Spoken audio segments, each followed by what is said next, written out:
And we are back on the eve of July 4th, 1776. It is the eve of July 4th, 2012. In fact, guys, at the end of the show, after we interview Wayne Madsen, I meant to read part of the Declaration of Independence today, but they printed it in a type so small I couldn't read it, is my excuse.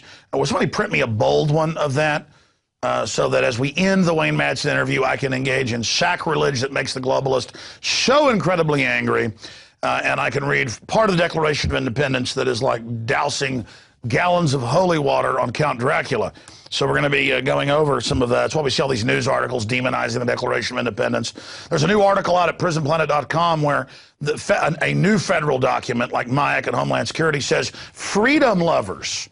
If you just call yourself a freedom lover, really at planetinfowars.com, we have a section called Freedom Lovers for dating, terrorism, and by the way, you know, the IRS is going to enforce the new Obamacare, which isn't even really socialism.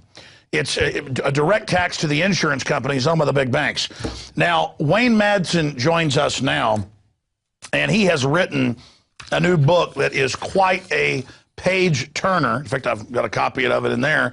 The Manufacturing of a President, the CIA's insertion of Barack H. Obama Jr. into the White House. And it's at WayneMadsenReport.com if you want to get a copy. Now, going back to the reason he's joining us today, we have an article out of the Daily Mail just last week, and there have been hundreds of these. It turns out dreams of his father, even Obama's spokesman had to admit a few months ago, oh, a lot of it is just composites and well,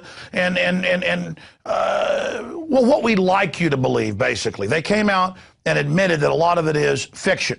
Well, the whole thing is a fiction, and somebody who's been to Indonesia, somebody who's been to Africa, somebody that's been to all these places is Wayne Madsen, quite the globetrotter, and he's been to Chicago trying to find out who he is. Is he Barry Soetoro? Why are all the records secret? Why did they say for 16 and a half years in all of his publications with his publicist that he was born in Kenya? Why does his wife say twice, we went back to his homeland, Kenya? Is that all just a giant cover for who he really is? All we know is Barack Obama is not who he says he is, and Granddaddy and Mommy, this guy's got more CIA in his family than even the Bushes. I mean, it'll make your head spin. And I'm going to get his take on dreams from my real father that I think is very compelling. Well, the family hung out. He wrote about him a lot. The dad would come, the grandpa would come over and visit him.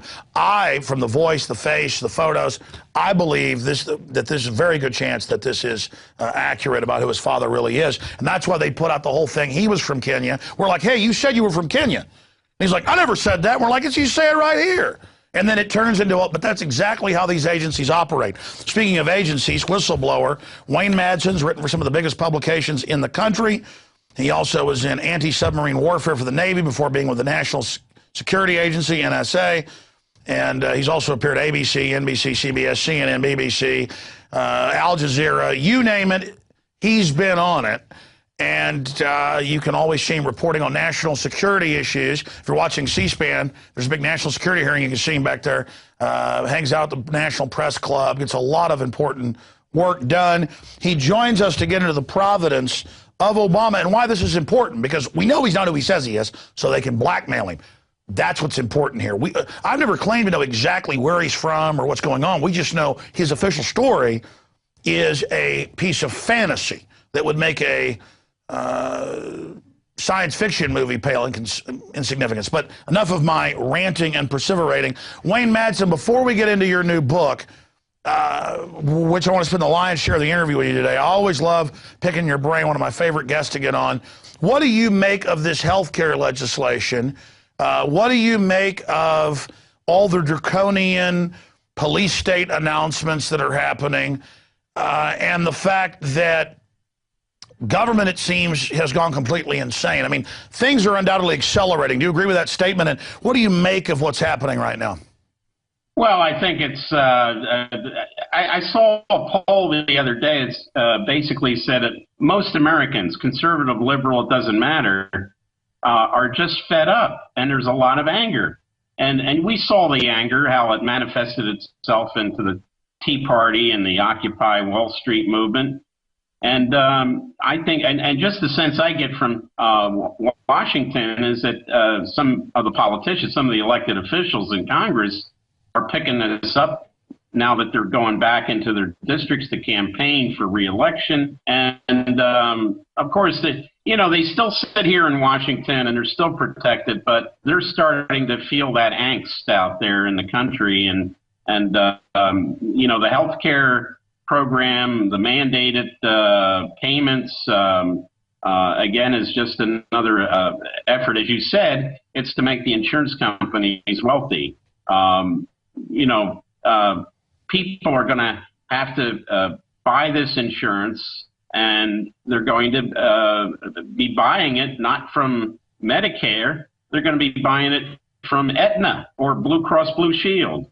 And obviously, that's why their stock went up on the Roberts, basically the switchover vote. Apparently was going to vote against it and decided at the last minute to vote along with the other four justices.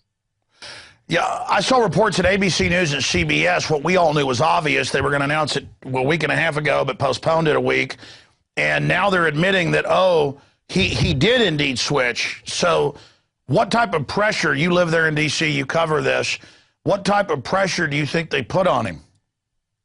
I don't think they had to put too much pressure on him because before Roberts was a judge, he was a senior partner for Hogan and Hartson, which I think's changed its name to Hogan and Lovell now, a big D.C. law firm, and amongst their clients are the biggest insurance companies and pharmaceutical companies in the country.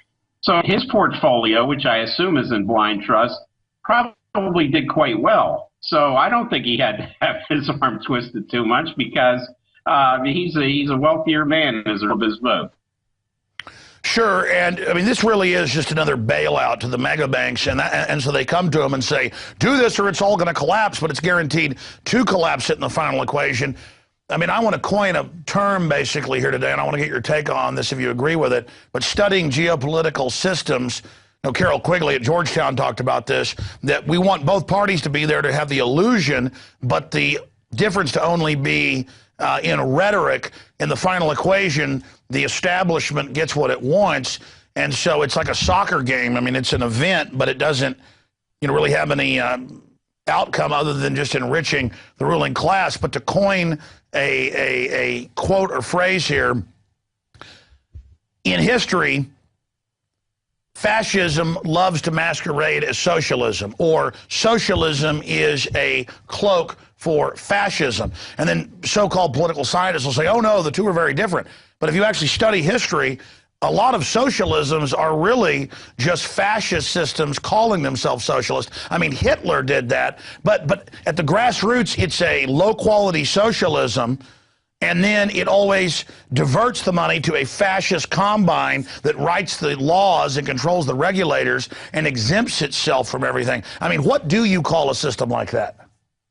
Well, I think it's basically a plutocracy where you've got a lot of wealth in the hands of very few, and they make all the decisions. The illusion of a choice, the great American philosopher George Carlin, and I look at him more as a philosopher than a comedian because he was right on the money on so many issues. He said these presidential elections over the last couple of decades have been merely to give the American people the illusion that they have a choice, when in fact they don't have a choice. And here, look, this year we have another one of these, Obama-Romney.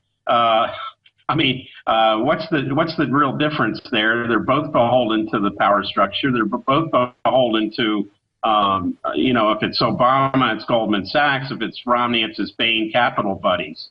So again, this election there's an illusion that there's a choice when in fact there's no choice. What do you make of Rand Paul's endorsement of Mitt Romney? Yeah, that was kind of interesting. I think he obviously he's got a political future ahead of him in the Republican Party. He is a Republican senator, and I think he's probably looking as many. I think there's a lot of conventional wisdom here, even some Republicans in this town, that Romney's not going to win this election. So guess what? They're all looking at 2016. Rand Paul's looking at 2016 for a VP slot. Obviously, Jeb Bush, who his endorsement of Romney was really weak, and I think he's obviously positioning himself for 2016, and others are. And I really think that what we're going to see with this election, look, Romney might pick up a few states like North Carolina and Indiana that went to Obama the last time, but I think we're going to see a very low voter turnout. Especially amongst some of the evangelicals who really, they don't like Mormons. Well, I agree with you, and I understand the political decision of Rand to do that. And I like Rand. He's been on the show over the years. You know, I've talked to him a lot. I don't think he's a bad person. It's just, it's so refreshing that Ron never did compromise, and that was the missing ingredient we need to have statesmen and not politicians. But I just see a lot of signs in Campaign for Liberty that instead of them taking over the Republican Party like they said they were going to do, more and more they're being absorbed. And so it's more of just a thing of, okay, I still like some of what you do up against the TSA, Federal Reserve, corporate welfare, things like that. But just the general move, I'm simply voicing that I'm not in a cult, so I'm saying I don't like the direction Campaign for Liberty is starting to go in. Yeah, and I think, you know, there's always been a feeling that people who run, like we saw a lot of Tea Party candidates, they were successful running for the House of Representatives especially, and there's always the idea that the person doesn't make the office makes the person. So when they get into the system and they get all the briefings and the committee assignments are doled out, then you start to see whatever rhetoric they use during the campaign, they become a member of the club. It happens all the time.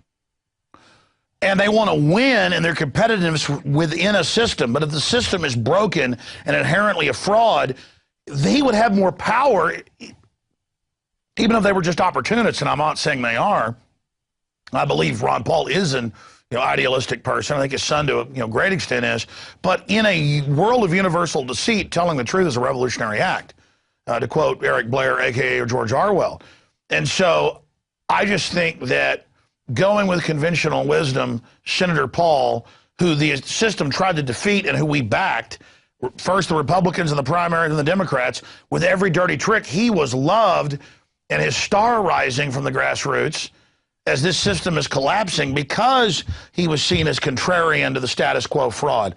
So I just don't buy into the old line wisdom of we must join with Sauron, like Saruman tells Gandalf. I think it's madness. But again, it comes off as all the advisors telling him, "Oh, you're doing the right thing, young man. You're going to go far." Go far in the Third Reich, the Fourth Reich? I mean, no, it's a bad move. Right, and the Senate has always been considered one of the most exclusive clubs in the world. There's 100 of them, and many of them have been there for decades. And it is one of the most exclusive oligarchical clubs around. What a shame. They should know there's people like Specter and others have been losing and getting thrown out. So they should pay attention to that. Well, they should. And I'm just, my gut feeling is that with this election, because I think it's going to be very low voter turnout, we're not going to see a lot of incumbents. We've had some incumbents tossed out in the primaries, but I think we're going to see the same thing that happens every election. They don't throw the bums out, they throw the bums in. I predict the GOP establishment will betray Rand Paul. What do you think? What was that? I predict the GOP establishment will betray Rand Paul. Oh, look, this is a viper's den. If you let your defense down around these people in Congress, they're plotting and scheming all the time, and as are their staffs. They're always trying to position themselves. I forget who said it, but somebody once said that every U.S. senator, when they wake up in the morning and look in the mirror, they see the next president of the United States. And, of course, they don't all believe that, but definitely they're out for themselves for the most part. Now, they certainly take themselves very, very seriously. Okay, I want to get into your new book here and chronicle the background, because I know people have heard part of this, but you're really an expert on it. I want to go over the full waterfront. But then at the end of that segment, about 20 minutes or so on the book, or longer if you need it, I want to just grab bag what is on your radar screen, because I know you're always investigating other things, and I don't know what those are yet. I want to find out at the end of the interview, but I just wanted to make sure we don't forget to do that. Wayne Madsen, tell people about the new book, The Manufacturing of a President. People can find it there on your site, WayneMadsenReport.com. Well, this all began when I was sitting up at the National Archives, sitting there at a terminal going through reams and reams of CIA documents that have been declassified, many of which are heavily redacted. And this was February of '09, so Obama had only been president for a couple of weeks. And I was very interested in this company that he worked for after he graduated from Columbia, Business International Corporation. So I did a search through the archives, and up pops a few articles that the CIA had in their files, one of which was a New York Times article from '77, which stated that BIC, Business International Corporation, had been used in the past to provide non-official cover to CIA agents overseas. And in this case, it was 4 journalists were working for BIC, were actual CIA agents. And I said, well, that's very odd. What did Obama say about this in his book? And I went back, and there it is. He said after he graduated from Columbia, he went to work for a company in Manhattan. That's all he says. It wasn't, and it turns out it wasn't a company, it was the company. And even the David Maraniss book that's out on Obama, he had to address that CIA connection to BIC. So he cites a conversation between Obama and some BIC more senior guy, I guess, in the hallway. And he says, oh, they got in a big argument where Obama was criticizing the CIA, and this older gentleman was basically saying, look, they're not all bad there, but I think this is more, and that's it. And that's it in the Maraniss book, because, they're not going to go into the depth that I went into, BIC, who were they? What did they represent? What did they do for the agency? And then, the whole family and their connections to a lot of other front activities, from Madeline Dunham, the grandmother's connections with the Bank of Hawaii, operating the escrow accounts that were used to pay money to CIA slush funds to people in Indonesia, Philippines, South Korea, Japan, and other places. The grandfather, Stanley Armour Dunham, they tried to say he was a traveling furniture salesman. He couldn't keep a job. He'd go from town to town. Well, that was obviously covered. He was in the OSS at the end of the war in France, and then popped over to Lebanon for a number of years. And there's photographic evidence of Obama's mother as a young girl, probably about 10 or 11 years old, in Beirut.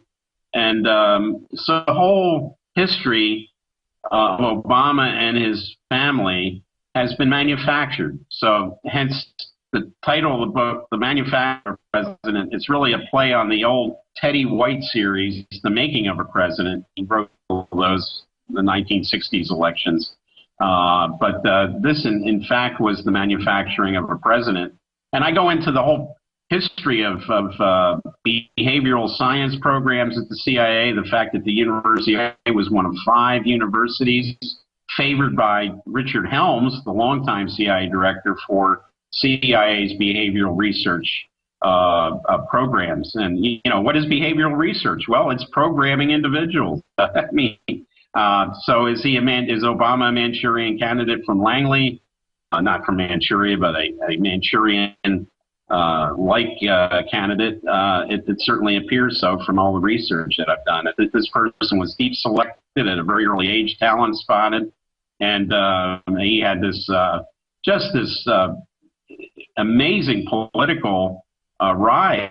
He was a junior senator serving his first term when he was elected president. When you look at other presidents, they had served in the House, the Senate, governorships for years and years and years before they ran for the presidency, and many of them lost. All right, let's stop there for just a moment, Wayne. I want to get your take on Dreams from My Real Father. I don't know if you've seen it yet, but knowing you probably heard of it, by Joel Gilbert. Look, I understand the perspective of him being connected to Reds, but I also understand that a lot of that was funded by the military-industrial complex to create a false enemy as a pretext to set up a police state. That's been declassified, so people have trouble bringing two things together. Wait, CIA, but also connected to all these communists. And I got to tell you, I think the evidence is compelling that Frank Marshall Davis acts just like his dad, that the grandpa every week when he was a little kid would bring him over there, and that there was, his book says some weird thing between them that was secretive and he didn't know what it was. Hint, hint. He talks more about this guy in his book than most of his other family, his mother. It's like 2,500 words. I mean, the writings of this guy are telegraphed right into Obama's speeches. The other dad looks nothing like him. The State Department threw him out of the country and said this isn't Obama's dad, Barry Soetoro's dad. The photos look real from the private collection, you know, with Ann Dunham bending over or whatever. He was an admitted pornographer who wrote the Black Sex Rebel book. The photos of the couch he's on, countless photos and films of him doing TV interviews on the same couch. I mean, it just goes on. And then you realize, wait, they said for 16 and a half years in his publications that he was from Kenya. She said it. There's all this history because that was his cover for so long. And then he had all these other identities that you and I mean, just remember 3 years ago, you'd say his name's Barry Soetoro. You know, you'd been to foreign countries to prove it. They're like, that's a conspiracy theory. And then now they're like, oh, yeah, he was Barry Soetoro. So we know there's been a cover-up. We don't know who he is. But I'm telling you, I think this film, you know, your book goes over the fact that it's a made-up story, like the Daily Mail said, that, you know, his dad wasn't really tortured by the British. They admit it's all a fiction. You know, you're over here showing that he's not who he says he is.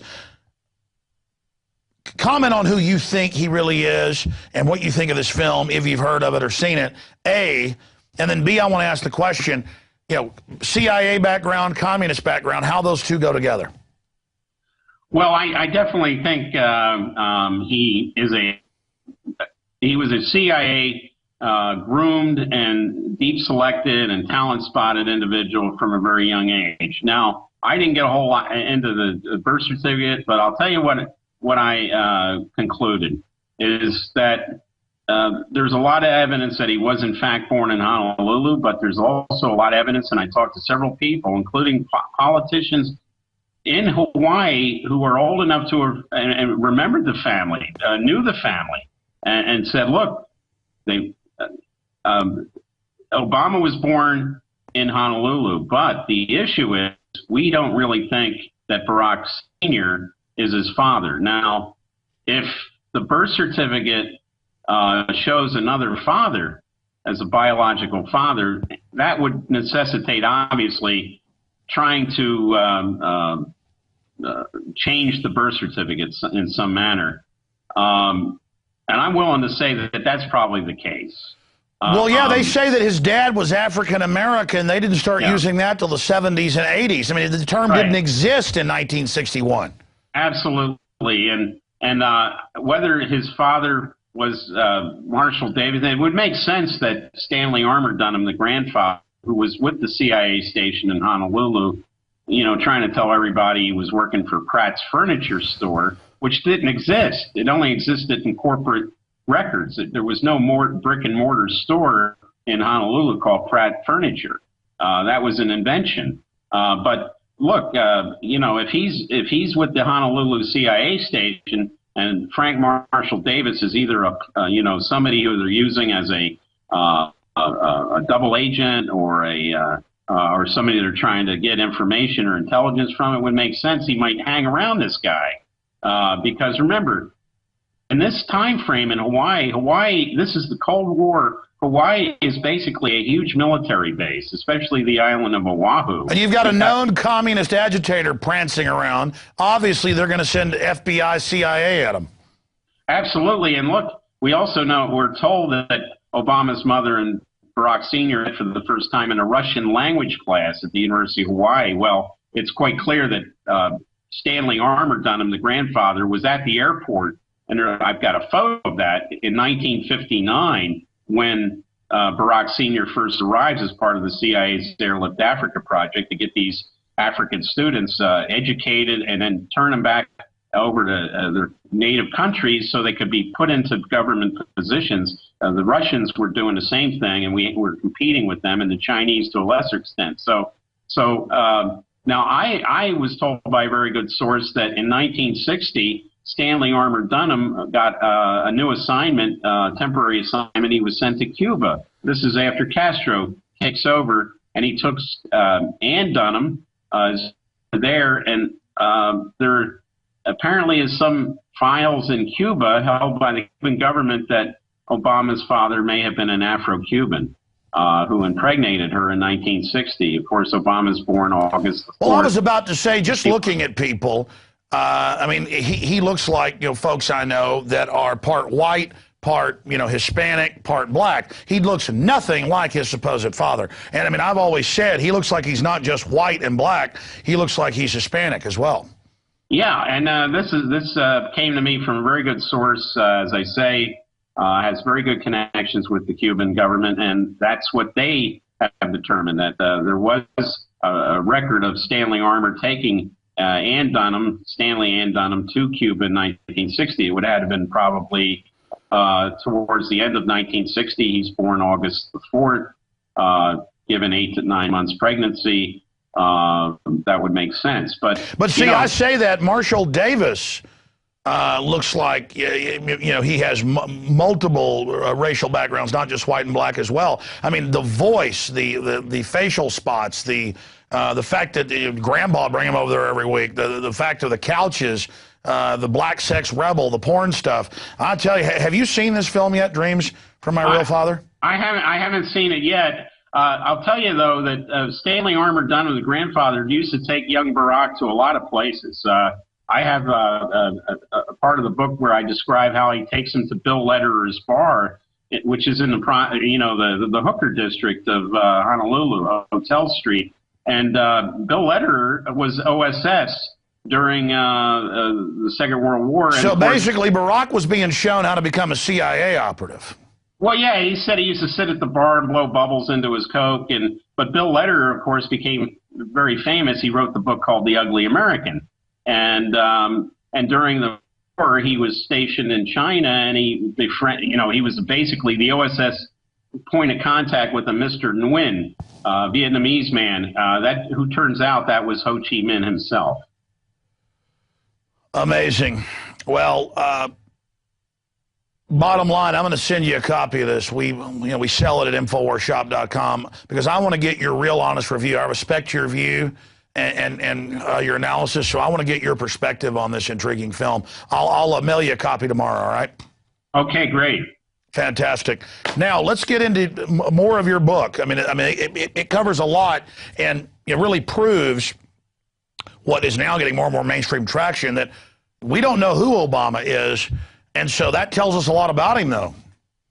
It does, and as I pointed out, look at past presidents, recent past presidents. We know, actually, we knew too much in the case of Bill Clinton, didn't we? We know about Mitt Romney's dog with diarrhea. I mean, we know, Yeah, right, and we knew their hometowns. We knew all about Plains, Georgia, Hope, Arkansas, Ike, Abilene, Kansas, and then later high school sweethearts, everything. Absolutely. And we know so little about Obama. And from a historian's standpoint, it's very tough to do a book on this guy, and because there's just so little available, and the record has been altered. What about his academic records from Occidental and Columbia? They said they would release them, but under the Federal Education Privacy Act of 1974, called the Buckley Act, that was Bill Buckley's brother Jim Buckley put that through, the senator from New York. They can't release those records unless the student himself or herself authorize it, and Obama has not authorized it. So what's he hiding? Well, wait a minute. The first executive order, or one of the first, day one, he signed an order making a bunch of his stuff secret. I mean, wow, he's really wanting to keep that secret.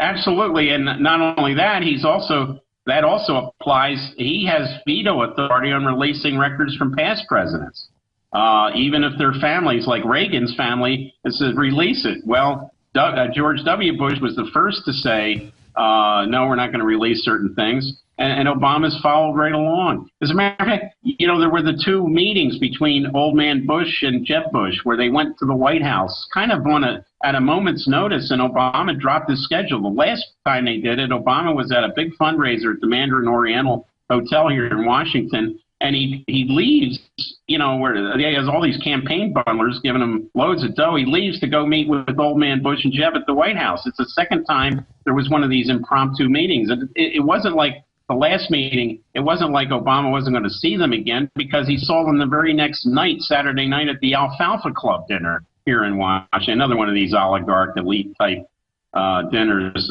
we have here. So what's really going on? Are they saying, do what you're told? I mean, it certainly looks that way. Ex-presidents come into town all the time. Jimmy Carter's been in town, but the current occupant of the White House doesn't drop everything to meet ex-presidents just because they're ex-presidents. I mean, it's maybe for state funerals and things like that. They see them, but this is kind of bizarre where the Bushes can come into town, and the old man is pretty bad off. He's in a the last meeting, a wheelchair, but here's Obama, drops everything, leaves early from the Mandarin Oriental, rushes over to the White House to meet the one-time director of the CIA. And remember, when Obama was associated with the CIA, Business International Corporation, George H.W. Bush was vice president. He was running the Iran-Contra thing. He was running the aid to the Afghan Mujahideen. So, he was basically Is it that bad that the highest levels, the Republicans and Democrats,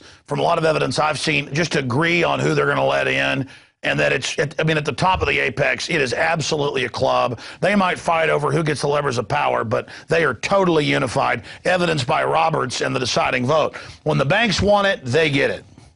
Absolutely. Well, why is it every election year the Bilderbergs meet here in Chantilly, Virginia? They met in 2008. They met this year, 2012. Last time, it was strongly rumored Obama and Hillary Clinton were at that meeting. Were there, yeah. Yeah, and this year it's thought that Romney was there. So again, why do they always have these meetings in the Dulles Airport area every election year? You got to wonder, the Greek islands aren't good enough anymore. No, they want to be able to get all the politicians in quietly. That's clear for a real power broker meeting. Wayne, I want to now talk about other things that you're looking at. What are you investigating right now? What's next? What do you think we should be watching for? Well, I'm going to be going over to Asia soon. I'm very concerned about this U.S. military buildup in the Pacific region, because it looks to me with these naval encounters now between Chinese vessels and vessels of Vietnam, the Philippines, the U.S. trying to get back its bases in Cam Ranh Bay in Vietnam, Subic Bay in the Philippines. Looks like the U.S. has some goals to have some sort of military confrontation with China, and it's called the basically we're circling China, except for Russia. We've got now assets, military intelligence assets in Mongolia and the Himalayas and Nepal and India. Myanmar just opened up, Burma, Thailand, Southeast Asia, Philippines, Taiwan, Japan. And if we think we're going to take on China, we've had at least one Chinese general a few years ago who said, look, you want to take us on, be prepared to sacrifice Los Angeles and San Francisco. We can hit both those cities with our intercontinental ballistic missiles. Well, and of course, China's got over 6,000 front companies with their people everywhere. And I mean, imagine what NATO and the narcotics traffickers, that's what NATO is, obviously on record. Imagine what they can do with 1,000 jihadis in Libya. I mean, they've got tens of thousands. As you know, working with the NSA, but it's not a secret. They've got tens of thousands of special forces who have been deep infiltrated 10, 20, 30 years in the entire infrastructure of this company, of this country. They're not going to have to pump viruses in from China. They've got loyal people everywhere. Think what Israel's been able to do with their infiltrators. I mean, my gosh, the globalists, just like Hitler with Russia or Napoleon, are just power mad. 40-to-1 bets, Corzine, the 888 deal, trying to start a war with Russia to test them. Russia rolls in missiles. Medvedev and Putin. I went back and looked. Even during the Cold War, the Russians weren't threatening to nuke us. They were just building up. I mean, I think the world is more dangerous than it was in 1961, during the Cuban Missile Crisis. And you've got this lazier elite in Washington that are just so hubris-filled. And I get people like, well, be patriotic, get behind the war. We're run by bankers. I don't like the Russians or the Communist Chinese, but they're not over here running everything. And then the globalists have let them infiltrate everything and let them have 98% of rare earth minerals, let them have Panama Canal. Maybe that's the banker plan. Maybe they've got a deal we don't know about. Maybe they're shoving the military into something we're supposed to lose. I mean, we know the globalists hate this country. I mean, look, the stratagem is madness. I mean, I think the globalists have deceived themselves with all these gambits. I'm ranting here, but I study geopolitical systems. I study history. I live it. I talk to the top experts constantly, and I look at this elite program, and I think they've gone crazy like Caligula or Nero or Hitler. I think they've gone nuts. What do you say? Well, I do. And we had this special forces general over, our general in Korea. He resigned because he apparently slipped up and said we were parachuting commandos into North Korea. Well, if we're parachuting commandos into North Korea, what are we doing in China? I mean, North Korea is that is a very closed country. We now see stirrings in the streets in various towns in China. We know what George Soros has been up to with the National Endowment for Democracy, these other CIA front. They're publicly trying to overthrow Russia. Why are they poking all these people? It's insanity, and that's what I want to really find out what's going on over in Asia by talking to the people there. Obama's putting Marines in Australia and, new bases. One on Christmas Island, Cocos Keeling Islands. You got to go in an atlas to find these places in the Indian Ocean, the Cocos Keeling Islands. But he wants to put a base there. We've already got one in Diego Garcia. So what's the end game here? Why the military buildup? Is he insane enough to take on China?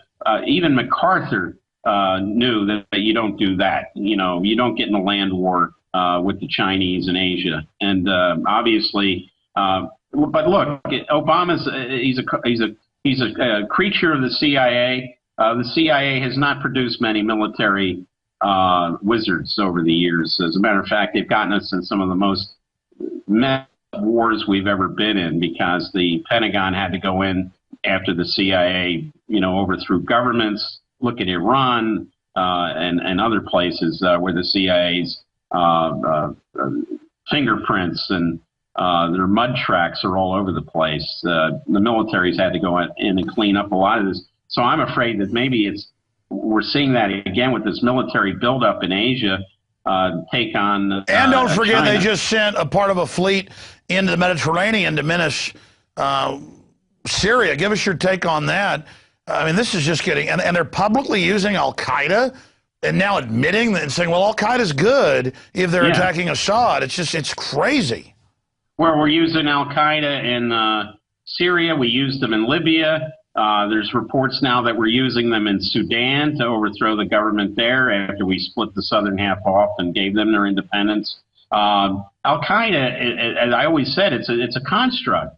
It's the old Mujahideen CIA support network, the Saudi money. Look, the other thing I want to mention is I reported this the other day.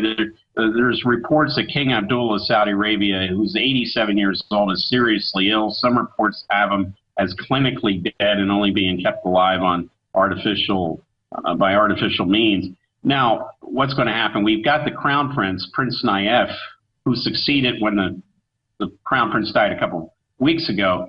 But there's a power struggle to see who will be the next Crown Prince. And Saudis have been having it both ways for so many years. They pay off Al Qaeda not to attack the kingdom, but then they try to act like they're involved in this anti-terrorism front that the U.S. has put together, when in fact they're funding these al-Qaeda rebels and these Wahhabis in Syria. They did it in Libya, the United Arab Emirates, Qatar, same situation. And I should add, they have another fleet going into the Persian Gulf right now. I was also saying the Mediterranean. I mean, it is just wild. We understand these policies aren't for the United States. Even if we were going to be a cold-blooded empire, this is for the banksters. Did you see the CNBC clip where they admit, and they go through 4 guests and say foreign mega banks are setting up world government and we're their slaves? And they go, oh, it's good to be slaves. I mean, now this coming out. I mean, do the bankers really think they can just run around with bravado and chutzpah-filled, behavior, and just the whole world's going to bow down to them? Well, I think they do. And now we have Barclays in England. Barclays Bank is under investigation. That was always one of the flagship banks of Great Britain. We had the French police searching former President Sarkozy's home and office on some financial chicanery. No. When I saw that, I thought of you. You said when the Libya thing started, and then later I got to give you credit, I saw some news admitted that they had been involved getting Gaddafi to invest in French deals and that he'd financed much of Sarkozy, and that Sarkozy was involved in being blackmailed to go after Libya because they were going to use that information on him. Remember saying that? I think Tarpley said that too. Yeah, absolutely. And that's right. And so, maybe, just maybe, wiser heads are prevailing now. And Frau Merkel in Germany, I think they're all looking at her and, what's this woman? Is she like the spawn of Adolf Hitler? I mean, the way she's treating other countries in Europe like, well, just throw your people off the pensions, make your old people die because they can't get their prescription drugs. Yeah, the head of the IMF, they wrote the laws in Europe where EU bureaucrats are exempt from taxes. Folks can look this up. And then they're saying, it doesn't matter. I don't care about Greece. And then some political correct thing about, I care about Africans more. I mean, these people are totally disconnected, giving us classical Marie Antoinette statements. And we had David Cameron come out today. He's going to do everything possible to stop Greeks from immigrating to Britain. Well, aren't they both in the EU? Isn't there supposed to be these this borderless union? I think what we're seeing here is the collapse, and it's probably a good thing, the collapse of the European Union. I think that was a banker contrived a thing from the get-go. When you look at the people that put together the original European Sure, it's Bilderberg, but let's go back here briefly. I mean, finish your point on that, but that's intriguing. Why do you think they're going after Sarkozy? I mean, he's gone now. They've handed it over, to Hollande. Why do you think they're going after little Sarkozy? Because Sarkozy, when he was president, used the French police and the courts and the Justice Department to go after his political enemies. Part of this is, turnaround is fair play. Sarkozy went after former Prime Minister Dominique de Villepin, tried to put him in jail. He really was the brains behind going after his predecessor, Jacques Chirac. And he got caught. He got caught tweeting earlier, and then had to admit British intelligence was sicked on Dominique Strauss-Kahn to set him up with that hooker. Right. And Strauss-Kahn, I have a story up today. Apparently some French publications, a tabloid in particular, saying he's got some marital problems. But I also picked up from some sources in France, in Paris, that Strauss-Kahn's been offered a post that would afford him diplomatic immunity. Bibi Netanyahu has said he could make him the head of the Israel Central Bank or Minister of Finance, which would give him immunity from any sort of prosecutions or civil lawsuits that he's facing in New York and other places. Yeah, you've got the D.C. bureaucrats saying diplomatic immunity, the UN, the Vatican, Israel. I mean, gee, can't we just make Texas like that? I'm from Texas. I'm above the law. Well, if we have the Republic of Texas, you could be the Texas ambassador to Washington. You would have diplomatic immunity under the Vienna Convention. That'd be kind of nice, but of course I don't want to commit a bunch of crimes, so I guess it's kind of worthless. That'd still be kind of cool to have it. I am God, you are, no, but getting serious here. It's outrageous. I say get rid of diplomatic immunity. It's been expanded. And you saw where they want to give carbon traders and NM Rothschild diplomatic immunity on their carbon trades. Did you see that? I'm not surprised. I mean, these people, this whole carbon trade thing was what a ruse that was, a real scam. They're actually selling air. I mean, I used to say, when are they going to start taxing the air? I mean, they're selling air. They're already selling water. Part of that whole Libya intervention was, there's some huge aquifers under the Libyan desert in the Sahara. And, of course, the first two companies that went in there to grab those aquifers, and, Gaddafi built a huge irrigation system, brought that water up to the coast. Were the two big French water companies. Sure, he was building Africa up. He was a major hub of real development through ego or whatever reason, good or bad. He's definitely better than Al-Qaeda. And so now they're tearing it up, putting him in debt, bringing in the forced inoculations, and are going to use that as an invasion hub for AFRICOM. We predicted it all in the Obama deception 3.5 years ago. The Royal Palace in Riyadh is harder to get into than the Vatican. So it's amazing that footage. They are handsome creatures, though, royalty.